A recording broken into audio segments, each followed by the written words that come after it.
Hello viewers, আসসালামু আলাইকুম। আজকে আমরা তৈরি করব বাঁধাকপির স্ন্যাক্স। তো চলুন রেসিপি ভিডিওটি শুরু করা যাক। শুরুতেই এটা তৈরি করার জন্য এখানে আমি মাঝারি সাইজের একটা বাঁধাকপির অর্ধেকটা কুচি করে ধুয়ে পরিষ্কার করে নিয়ে নিয়েছি। এখন চলে যাব কিচেনে। তো চলুন কিচেনে যাওয়া যাক। কিচেনে এসে চুলা একটা প্যান বসিয়ে এতে দিয়ে দিচ্ছি প্রয়োজন মতো তেল।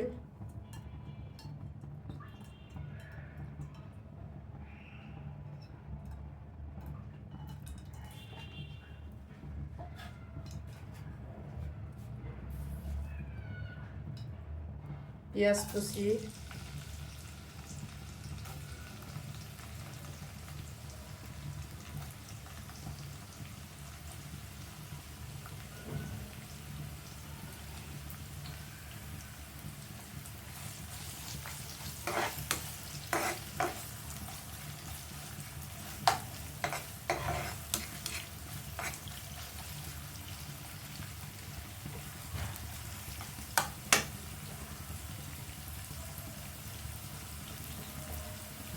দিয়ে দিচ্ছি কাঁচামরিচ। আমি স্বাদ মতো কাঁচামরিচ মাঝখান থেকে ফেলে টুকরো করে দিয়ে দিয়েছি।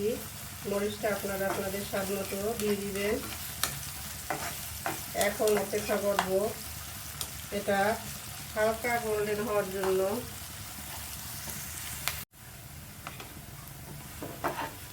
পেঁয়াজটা গোল্ডেন ব্রাউন হয়ে আসছে। এখন আমি এর ভিতরে দিয়ে দিচ্ছি কুচি করে রাখা বাঁধাকপি।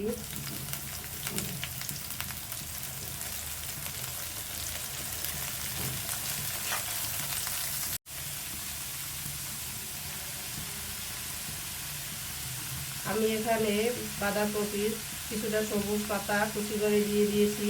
এতে করে ভাজিটা প্যাচপ্যাচে হবে না, একটু ক্রিস্পি থাকবে। এখন আমি এর উপর দিয়ে ছড়িয়ে দিচ্ছি স্বাদ মতো লবণ।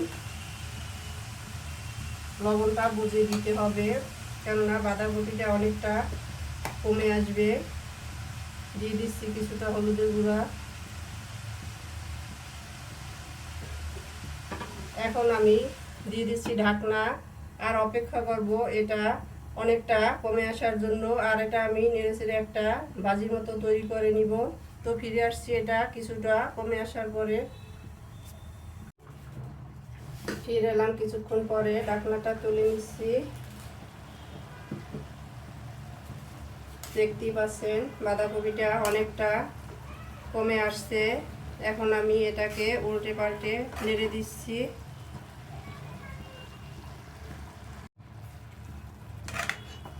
আমি এগুলোকে উল্টে পাল্টে নেড়ে দিয়েছি। আমি বাঁধাকপিটাকে পরিমাণে কিছুটা বেশি নিয়ে নিয়েছি, কেননা আমি এটা রমজান উপলক্ষে ফ্রোজেন করে রাখবো।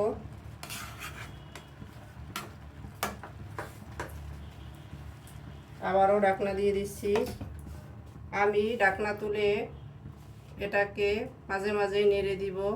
তো ফিরে আসছি এটা সম্পূর্ণভাবে ফ্রাই হওয়ার পরে, মানে ভাজিটা তৈরি হওয়ার পরে।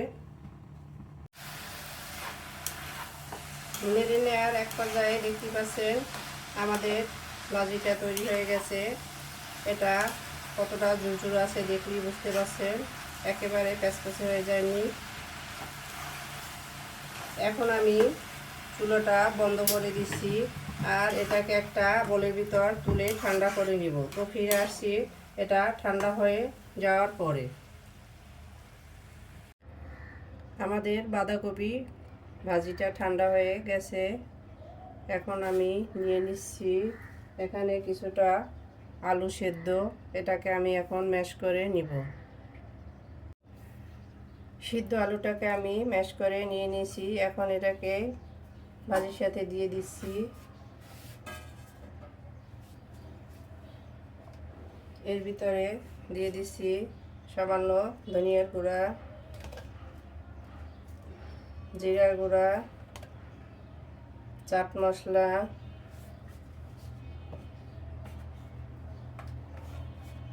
কিছু চিলি ফ্লেক্স দিয়ে দিচ্ছি। এটা যে যেমনটা ঝাল খেতে চান সেটা বুঝে দিতে হবে।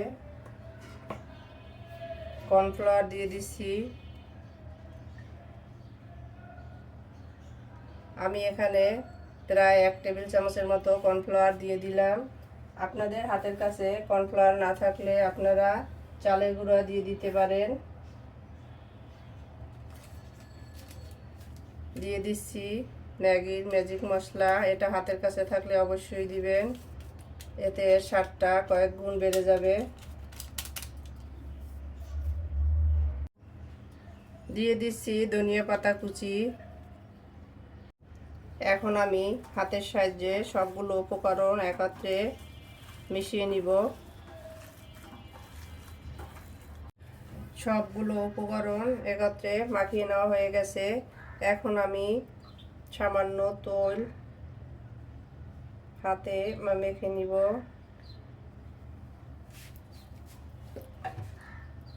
আর এর থেকে অল্প অল্প করে নিয়ে শেপ দিয়ে নিব। তেল মেখে নিলে হাতে লেগে আসবে না, সেজন্যই তেল মেখে নিচ্ছি। আর কেউ যদি হাতে গ্লোভস পরে এগুলো তৈরি করেন তাহলে তেলের প্রয়োজন হবে না। তো আমি এক এক করে এগুলোকে এভাবে শেপ দিয়ে ফিরে আসছি। আমি সবগুলোকে শেপ দিয়ে নিয়ে নিয়েছি, দেখতে পাচ্ছেন। এখন আমি এখানে 2টা ডিম ভেঙে নিয়ে নিয়েছি। এই দুটাকে আমি ভালোভাবে ফেটিয়ে নেব। ডিমটাকে ফেটিয়ে নেওয়া হয়ে গেছে। এখানে নিয়ে নিয়েছি ব্রেড ক্রাম্বস। এটা আমাদের হোমমেড। আমাদের চ্যানেলে এর রেসিপি দেওয়া আছে, কেউ চাইলে দেখে নিতে পারেন। আর যদি দোকান থেকে নিতে চান এটা যে কোনো সুপার শপে পেয়ে যাবেন। এখন আমি এগুলোকে এক এক করে ডিমের ভিতরে ডুবিয়ে এভাবে ব্রেড ক্রাম্বসে কোট করে নিব।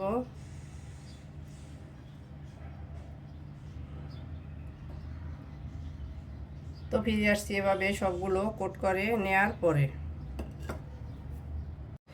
সবগুলো ব্রেড ক্রাম্বসে গড়িয়ে নেওয়া হয়ে গেছে। এখন আমি এগুলোকে 10 মিনিটের জন্য ডিপ ফ্রিজে রেখে দিব।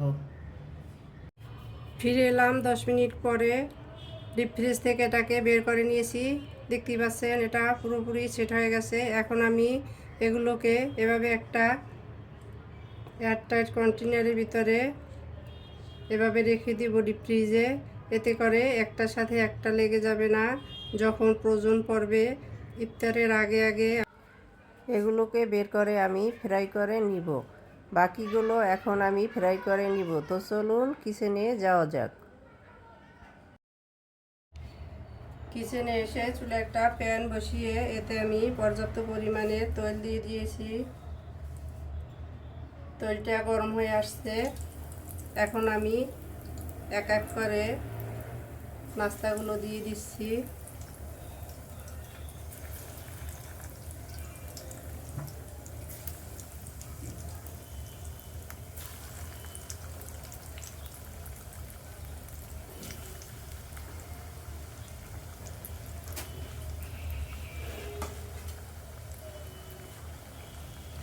কিছুটা শক্ত হলে পরে আমি এগুলোকে উল্টে দিব।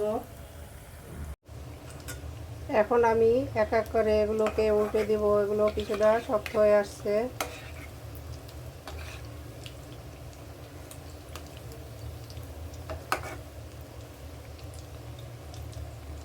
এগুলোকে আমি লাল লাল করে ফ্রাই করে নিব।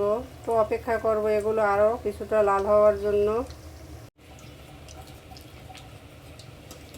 সবগুলো এভাবে লাল লাল হয়ে গেছে, দেখতেই পাচ্ছেন। এখন আমি এগুলোকে তুলে নিব। তো একইভাবে সবগুলো ফ্রাই করে ফিরে আসছি। আমাদের সবগুলো বাঁধাকপির ফিঙ্গার তৈরি হয়ে গেছে, দেখতেই পাচ্ছেন। এখন আমি এগুলোকে সার্ভ করে নিব। তো চলুন সার্ভ করে নেওয়া যাক। সার্ভ করে নিলাম আমরা আমাদের বাঁধাকপির ফিঙ্গার। দেখতেই পাচ্ছেন কতটা অসাধারণ হয়েছে। আমাদের রেসিপি ভিডিওটি ফলো করে আপনারাও তৈরি করে দেখবেন। কমেন্ট সেকশনে জানিয়ে দিবেন কেমন হয়েছিল আমাদের রেসিপি ভিডিওটি। লাইক, কমেন্ট, শেয়ার, সাবস্ক্রাইব করে আমাদের পাশে থাকবেন। আল্লাহ হাফেজ।